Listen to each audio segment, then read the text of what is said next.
എന്താ ടീച്ചറെ ഇത്? ഒരു അത്യാവശ്യത്തിന് വിളിച്ച വാതിൽ തുറക്കണ്ടേ? കിടന്നുറങ്ങാൻ സമ്മതിക്കില്ല അല്ലേ? എന്താ കാര്യം? ജാനിക്കുട്ടിക്ക് പിന്നെയും കൂടുതലാ. എന്തോന്ന് കൂടുതല്? പൊള്ളുന്ന പനിയാ ടീച്ചറെ. അത് അവിടെ കിടന്ന് പിച്ചും പേയും പറയുന്നു. അതിനിപ്പോ ഈ പാതിര കഴിഞ്ഞ നേരത്തെ എന്ത് ചെയ്യാനാ? പാരസെറ്റമോൾ കൊടുക്കാൻ പറഞ്ഞിട്ട് കൊടുത്തോ? അതുകൊണ്ടൊന്നും പനി പോവത്തില്ല ടീച്ചറെ. കിടുകിടാന്നാ വിറയല്. ഒരു തൂവാലിയ തോർത്തോ നനച്ച് അവളുടെ നെറ്റിയും കഴുത്തും നെഞ്ചും ഒക്കെ തുടച്ചോണ്ടിരിക്കെ പനി താനെ വിട്ടോളൂ. ടീച്ചർ വന്ന് നോക്കിയാട്ടെ. കിടുമ്പനിട്ട് വിറയ്ക്ക ആ കൊച്ച്. അതിന്റെ ദേഹത്ത് എങ്ങനെയാ നനഞ്ഞ തുണി വെക്കുന്നേ? വൈകിട്ടൊക്കെ ഞാൻ കൊറേ തുടച്ചതാ, എന്നിട്ടും കുറഞ്ഞില്ല പനി. ഇത് വലിയ ശല്യമായല്ലോ. ശല്യോ? രത്നമ്മ ടീച്ചർ എന്തോന്ന് വർത്താനായി പറയുന്നേ? നിങ്ങളുടെ മോളല്ലയോ അത്? അതോ വേറെ വല്ലവരുടെ ആണോ? സ്വന്തം കുഞ്ഞ് പനിച്ചു വരച്ച് മരണപരവേശം എടുക്കുമ്പോ ശല്യപ്പെടുത്തരുതെന്ന്. നിങ്ങളൊക്കെ എന്തുമാതിരി തന്തേം തള്ളയാ? ഞാൻ എന്ത് ചെയ്യണമെന്ന് രാജമ്മ പറയുന്നേ? ആ കൊച്ചിനെ ആശുപത്രി കൊണ്ടുപോകണ്ടേ? ആര് കൊണ്ടുപോകും? കൊണ്ടുപോകാനുള്ള ആളെ ദേ കള്ളും കുടിച്ച് ബോധമില്ലാതെ കിടന്ന് ഉറങ്ങുന്നു. ഉറങ്ങുവാണെങ്കിൽ വിളിച്ചുണർത്തണം. ഇനിയേ നാളെ രാവിലെ കൊണ്ടുപോകും ആശുപത്രിയിൽ. നാളെ രാവിലെ അത് ജീവനോടെ ഇല്ലെങ്കിലോ? ഞങ്ങളുടെ മോളല്ലേ, ഞങ്ങള് സഹിച്ചു. രാജമ്മയ്ക്ക് നഷ്ടമൊന്നുമില്ലല്ലോ. വിജയൻ സാറിനെ വിളിച്ചുണർത്തുന്നുണ്ടോ ഇല്ലയോ?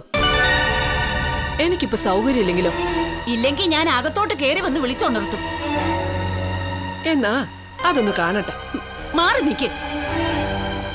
നിങ്ങൾ ടീച്ചറാണെന്ന് ഞാൻ വേലക്കാരിയാണെന്നൊന്നും നോക്കില്ല. ഞാൻ പറഞ്ഞേക്കാം.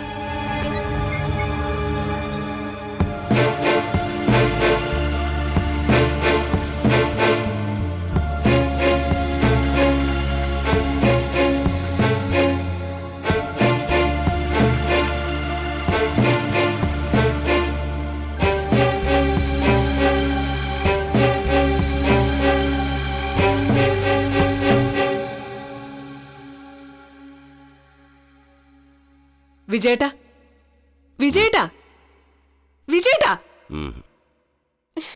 വിജയേട്ടാ ഒന്ന് എണീക്ക്. നീ പോടേ. വിജയേട്ടാ,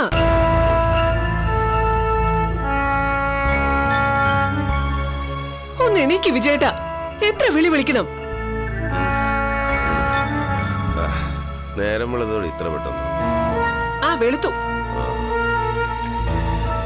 ഈ വീട്ടിലൊരു അത്യാഹിതം സംഭവിച്ച അറിയില്ലല്ലോ വിജയേട്ടൻ.